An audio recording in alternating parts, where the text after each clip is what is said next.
Assalamualaikum dan salam sejahtera. Pada kali ini saya akan bincangkan bab yang pertama di dalam silibus matematik KSSM tingkatan 5, iaitu ubahan langsung.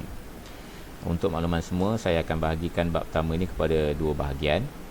Video yang anda sedang tonton sekarang adalah bahagian yang pertama yang merangkumi standard pelajaran berikut. Baik, yang pertama menerangkan maksud ubahan langsung. Dan yang keduanya adalah menentukan hubungan antara dua pemboleh ubah bagi suatu ubahan langsung. Jom kita mula. Baik, dalam kehidupan seharian terdapat banyak contoh yang boleh kita kaitkan dengan ubahan langsung ni. Contohnya status kewangan yang kukuh misalnya, boleh merangsang pertumbuhan ekonomi negara dengan meningkatnya jumlah perbelanjaan. Okey. Contoh yang lain pula, kalau kita tengok kepada sikap individu yang pemalas, dia boleh mengakibatkan kegagalan dalam hidup. Okey, itu adalah beberapa contoh yang boleh kita kaitkan dengan ubahan langsung. Okey, jadi setakat ni dah nampak sikit-sikit tak apa dia ubahan langsung tu. Kita tengok pula situasi yang satu lagi ni. Okey, anda suka kek? Jom kita cerita pasal kek pula. Okey, dalam situasi ini, seorang pembuat kek perlu menentukan kuantiti tepung yang digunakan mengikut bilangan kek yang akan dihasilkan. Semakin banyak kek yang dihasilkan, semakin banyak pula kuantiti tepung yang diperlukan. Contohnya, untuk menghasilkan sebiji kek coklat memerlukan sebanyak 500 gram. Atau dalam unit yang lain, kita tukarkan dia kepada 0.5 kg tepung. Jika beliau ingin menghasilkan 10 biji kek coklat, maka sebanyak 5,000 gram atau 5 kilogram tepung diperlukan. Okey. Kadar tepung yang digunakan untuk setiap kek adalah sama, iaitu 500 gram atau 0.5 kg. Ya, kadar dia. Kadar yang digunakan tadi, kalau nak buat satu sebiji kek, perlukan 500 gram ataupun 0.5 kilogram tepung. Jadi kalau nak buat 10 biji kek coklat, maka kita kena gunakan kadar yang sama untuk sebiji kek tadi, darabkan dengan 10 biji kek coklat, maka kita akan dapat 500 gram atau 5 kilogram tepung. Okey. Baik, seterusnya. Okey, untuk part ni sila rujuk muka surat 2, buku teks masing-masing.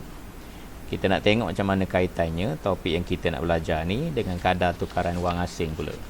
Okey, sama-sama kita rujuk kepada laman web ataupun link yang telah saya sertakan di sini, iaitu https://www.xe.com. Anda boleh type xe.com sahaja di Google, dia akan keluar website yang berkaitan dengan link inilah. Jika kita ke laman web tukaran wang yang diberikan tu, kita akan dapat paparan macam ni.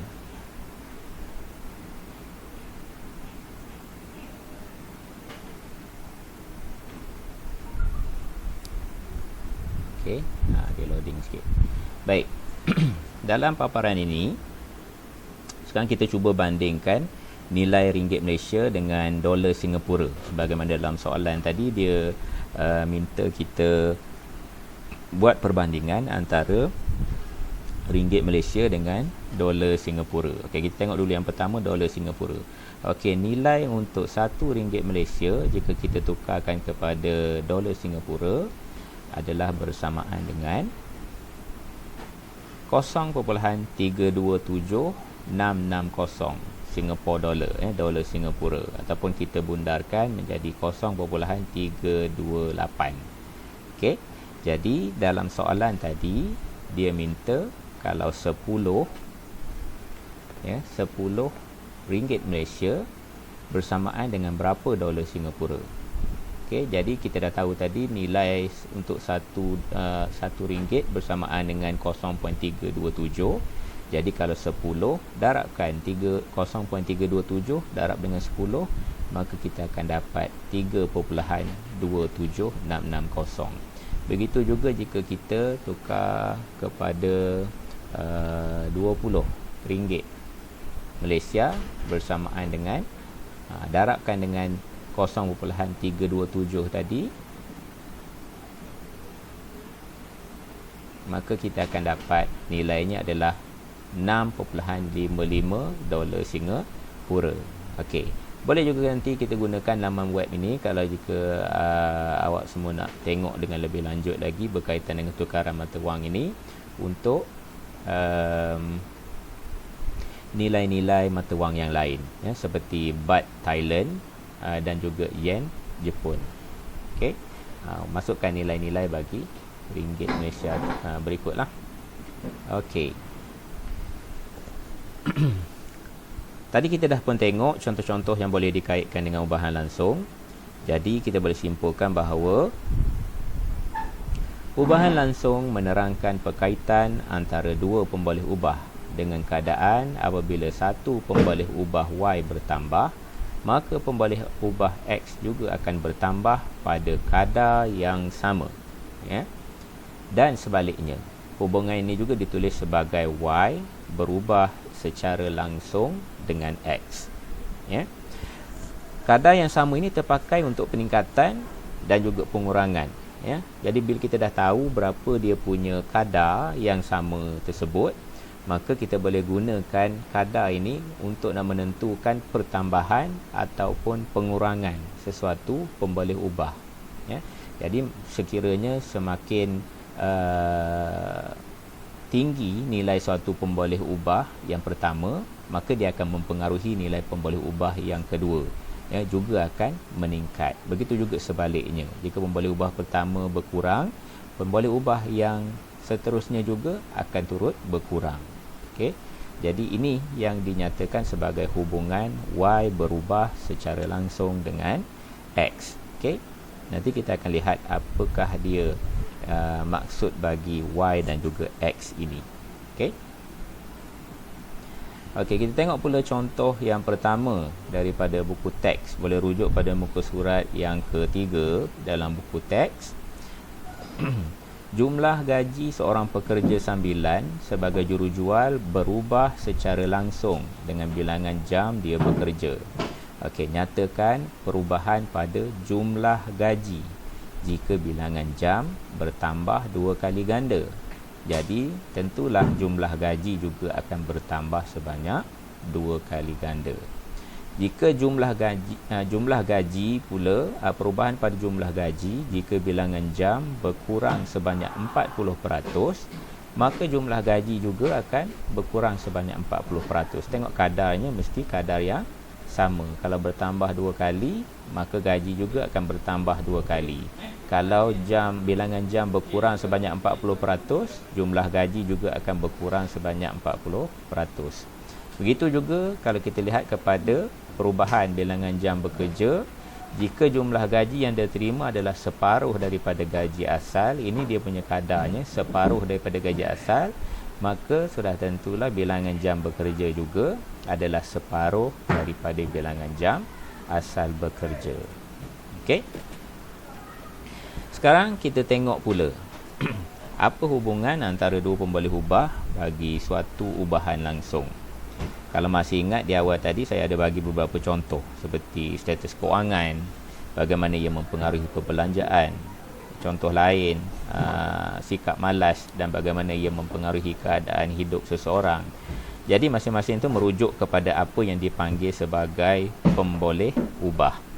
Jadi dalam slide ini, pemboleh ubah tu kita gantikan dengan bentuk perwakilan huruf, iaitu Y dan juga X secara umumnya lah, tidak semestinya Y dan X sahaja. Kita boleh menggunakan huruf-huruf yang lain, tapi secara umumnya kita gunakan Y dan juga X. Okey. Jadi simbol yang anda lihat di dalam slide ini merujuk kepada simbol ubahan langsung. Okey. Contohnya macam ni penerangannya. Apabila Y berubah secara langsung dengan X, maka hubungan ini ditulis sebagai Y berubah secara langsung dengan X. Ini kaedah menulis dia, Y berubah secara langsung dengan X. Kalau kita nak kaitkan dengan kedudukan keuangan seseorang tadi sebagai Y, maka perbelanjaan pula adalah X. Itu pemboleh ubahnya. So daripada hubungan ini, nilai pemala. Nilai pemala ni apa? Nilai pemala ni lah merujuk kepada kadar yang sama itu tadi. Yang kita boleh tulis dia sebagai, nak tentukan nilai pemala ni apa, kita boleh bahagikan nilai pemboleh ubah Y dibahagikan dengan pemboleh ubah X. Okey. Bagi suatu ubahan langsung, Y berubah secara langsung dengan X boleh ditulis sebagai berikut. Untuk hubungan bagi ubahan, kita akan gunakan simbol ini. Kalau kita tulis dalam bentuk persamaan pula, gantikan simbol ubahan langsung ini dengan persamaan dan juga nilai pemala di sini. Okey, jadi dia akan jadi Y sama dengan K X. Itu dalam bentuk persamaan dengan keadaan K ni ialah pemala. Pemala tadi apa? Pemala itu adalah kadar yang sama yang kita dah bincangkan sebelum ni tadi. Okey. Baik. Macam mana pula kita nak menentukan sama ada dua pemboleh ubah tadi, iaitu Y dengan X, adalah berkadaran secara langsung ataupun tak? Ada dua kaedah. Iaitu yang pertama sekali, berdasarkan jadual. Bila kita bahagikan nilai pemboleh ubah Y dengan pemboleh ubah X, contohnya dalam jadual ini kita bahagikan Y bahagikan dengan X. Y di bawah ni dia bahagikan dengan X, nilai X di bahagian atas ini. Okey, sekiranya didapati hasilnya adalah sama, bila kita bahagikan dapat nilai hasil yang sama untuk setiap pasangan nilai Y dan juga X ni, maka dua pemboleh ubah tersebut kita katakan sebagai berkadar secara langsung. Dan sebaliknya, jika kita bahagikan pemboleh ubah Y dengan pemboleh ubah X ini untuk setiap pasangannya, maka kita dapati dia punya hasil tidak sama. Maka kita katakan bahawa dua pemboleh ubah tersebut tidak berkadar secara langsung. Okey? Jadi kita bahagikan Y dengan X. Sekiranya kita dapat kadar yang sama, iaitu pemala, maka dia adalah berkadar secara langsung. Okey. Kaedah yang kedua pula adalah berdasarkan graf. Menggunakan data daripada jadual yang mengandungi dua pemboleh ubah. Di sini kita dapat disediakan data yang kita perolehi. Kita akan memplotkan data-data itu ke dalam graf. Pindahkan data ini, plotkan ke dalam graf yang diwakili oleh paksi Y melawan paksi X. Dalam konteks ini X kuasa 2 pemboleh ubahnya. Okey. Jika garisan graf yang terhasil adalah lurus, kalau garisan graf ni yang terhasil ni adalah lurus, okey, dan juga dia melalui titik asalan, maka dua pemboleh ubah tersebut dikatakan berkadar secara langsung, dengan syarat apabila dua pemboleh ubah yang ni, pemboleh ubah ni dibahagi dia akan menghasilkan kadar yang sama. Y bahagi dengan X kuasa 2, okey, kita akan dapat nilai yang sama. Okey, jadi kita katakan dia sebagai berkadar secara langsung. Okey. Seterusnya kita tengok kepada contoh yang kedua. Boleh rujuk pada buku teks muka surat yang ke-7 untuk kita bincangkan contoh yang diberi. Baik, sebuah kereta mainan bergerak daripada keadaan pegun. Jarak yang dilalui oleh kereta mainan itu, iaitu Y, berubah dengan masa T. Y berubah dengan masa T, seperti yang ditunjukkan dalam jadual di bawah. Okey, ini data yang kita perolehi untuk dua pemboleh ubah tersebut. Tentukan sama ada Y berubah secara langsung dengan T atau T kuasa 2. Okey, kita nak tengok sama ada Y ni berubah secara langsung dengan T ke, ataupun Y berubah secara langsung dengan T kuasa 2. Okey, seterusnya tuliskan hubungan tersebut dalam bentuk ubahan. Okey, macam mana kaedah penyelesaiannya? Okey, daripada jadual yang dia dah bagi ni, okey, iaitu nilai bagi T dan juga nilai bagi Y, kita bahagikan terlebih dahulu Y dan juga T seperti hasilnya berikut. Dan kita dapati apabila Y bahagi dengan T, kita akan dapati nilai yang terhasil adalah pada kadar yang sama. Bila sama, kita katakan ia sebagai pemalar. Okey, apabila wujud pemalar bermakna nilai pemboleh ubah Y ini berkadar secara langsung dengan T. Okey, tengok pula bagaimana jika Y dibahagikan dengan T kuasa 2. Okey, kita perhatikan di sini, dia menghasilkan nilai-nilai yang berbeza. Okey, apabila dia menghasilkan nilai yang berbeza, maka kita katakan Y tidak berkadar langsung dengan T kuasa 2. Okey, sebagaimana pernyataan di bawah inilah. Y berubah secara langsung dengan T kerana nilai Y per T ialah pemalar. Maka Y kita tuliskan dalam bentuk hubungan menggunakan simbol hubungan ubahan langsung ini. Y berubah secara langsung dengan T. Dan untuk Y, hubungan di antara Y dengan T kuasa 2 pula tidak berubah secara langsung. Kerana apa? Kerana nilai yang dihasilkan adalah bukan pemalar. Okey, boleh faham setakat ni? Okey, tengok kepada contoh yang ketiga. Ya, boleh rujuk kepada buku teks muka surat yang ke-7. Okey, dengan yang pertama sekali, dengan melukis graf Y melawan X, kita tentukan sama ada Y berubah secara langsung dengan X ataupun tidak. Okey, yang ini adalah menggunakan kaedah yang kedua tadi, iaitu kaedah graf. Kita perlu memplotkan titiknya, ya, untuk menentukan sama ada dia berubah secara langsung dengan X ataupun tidak. Okey, yang kedua, kita akan rujuk kepada soalan yang kedua dengan melukis graf Y melawan X kuasa 2. Kita kena tentukan sama ada Y berubah secara langsung dengan X kuasa 2 ataupun tidak. Dengan kaedah kita memplotkan jadual yang telah diberikan dalam soalan ini. Okey, kita tengok bagaimana penyelesaiannya. Okey, untuk soalan A, okey, daripada jadual yang telah diberikan, okey, kita plotkan graf dan didapati graf yang kita plotkan ini memang mempunyai suatu garis lurus. Okey, graf garis lurus ini walau bagaimanapun tidak memintas pada asalan. Okey, iaitu dia memintas pada nilai 1.0, bukan pada garis asalan. Oleh yang demikian, kita katakan Y tidak berubah secara langsung dengan X. Dan yang terakhir sekali, okey, jika kita menggunakan data yang berikut dan kita plotkan kepada graf paksi Y melawan paksi X kuasa 2, maka kita dapati bahawa suatu garis lurus terbentuk dan melalui garis asalan.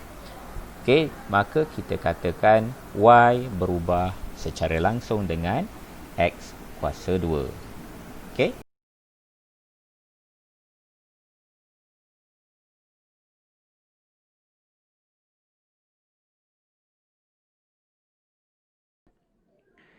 Baik, berdasarkan contoh 4 pada muka surat 8 dalam buku teks, okey, diberi M sama dengan 0.8, manakala N pula adalah 0.125. Jadi dalam soalan, dia minta kita ungkapkan M dalam sebutan N. Ungkapkan M dalam sebutan N ni bermakna kita kena tukarkan ataupun tuliskan penyelesaian dalam bentuk persamaan. Okey, dalam soalan yang diberikan juga, dia nyatakan ungkapkan M dalam sebutan M jika yang pertama sekali M berubah secara langsung dengan N. M berubah secara langsung dengan N. Kita dah pun lihat pada penjelasan yang terdahulu, apabila kita nak menuliskan hubungan ubahan secara langsung ini, kita boleh gunakan kaedah ataupun simbol hubungan seperti ini. M berubah secara langsung dengan N. Okey, langkah yang seterusnya, apabila kita nak mengungkapkan M dalam sebutan N ini, kita mesti tukarkannya kepada bentuk persamaan, iaitu kita jadikan M sama dengan K darabkan dengan N. Okey, ataupun M sama dengan KN. Okey. Baik, apakah dia nilai K? K sebagaimana yang telah kita bincangkan sebelum ini merujuk kepada nilai pemala ataupun kadar yang sama bagi dua pemboleh ubah ini. Baik, sekarang ni kita rujuk semula kepada clue yang dia bagi dalam soalan yang asal. M adalah 0.8, maka kita gantikan M ini sebagai 0.8. K kita akan cari kemudian, biarkan dia dalam bentuk K. Manakala N pula adalah 0.125. 0.125. Okey. So sekarang ni, bila kita dah dapat masukkan nilai-nilai bagi M dan juga N, maka kita akan tahu nilai bagi pemala tersebut, iaitu K. Okey, dengan cara, macam mana nak dapatkan nilai pemala? Pemboleh ubah yang sebelum ini kita dah bincangkan, pemboleh ubah Y dibahagikan dengan pemboleh ubah X. So dalam konteks ini, Y kita adalah M, manakala X kita adalah N. Okey, maka untuk nak dapatkan nilai K, M mesti dibahagikan dengan N. Okey, iaitu 0.8 dibahagikan dengan 0.125. Okey, maka kita akan dapat nilai K kita adalah 6.4. Okey, bila kita dah dapat nilai K ni tadi, iaitu nilai pemala sebagai 6.4, kita masukkan kembali nilai ini ke dalam persamaan yang asal tadi, iaitu M sama dengan KN, dengan hanya menggantikan nilai K ini sahaja, manakala M dan juga N dikekalkan, iaitu M sama dengan 6.4 N. Jadi ini jawapan dia. Okey. Jadi itulah jawapan bagi soalan A.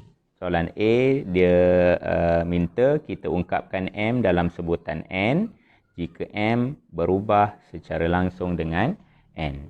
Okey, manakala soalan B. Soalan B, M berubah secara langsung dengan punca kuasa 3N. M berubah secara langsung dengan punca kuasa 3N. Jadi macam tu dia punya kaedah menulisnya. Maka sebagaimana yang tadi, kita tukar dia dalam bentuk macam ni. M sama dengan KN. So M sama dengan K darabkan dengan N. M sekarang ni, okey, maaf ya, bukan N, punca kuasa 3 N. Okey, saya tulis semula. M sama dengan K darabkan dengan punca kuasa 3 N, sebab di sini punca kuasa 3 N. Okey, kalau yang ni tadi di sini cuma N, jadi dia akan jadi K darab dengan N. Tapi untuk yang ni, dia adalah punca kuasa 3N, maka K darabkan dengan punca kuasa 3N. Okey, sekarang ni kita gantikan dengan nilai-nilai yang telah diberikan, iaitu 0.8 sama dengan K darab dengan punca kuasa 3 0.125. Okey, begitu. Okey, seterusnya, kita nak dapatkan nilai K, kita perlu bahagikan 0.8 dengan punca kuasa 3 0.125, yang mana kita akan dapat bentuk seperti ini.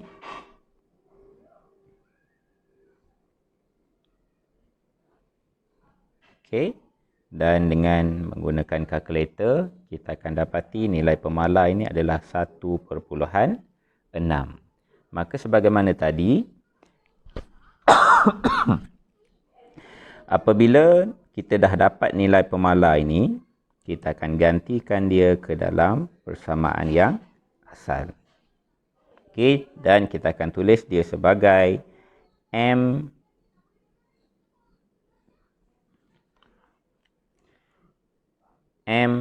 sama dengan nilai K iaitu 1.6 darab punca kuasa 3 N. Begitu. Okey. Baik, inilah jawapan bagi soalan tersebut. Okey.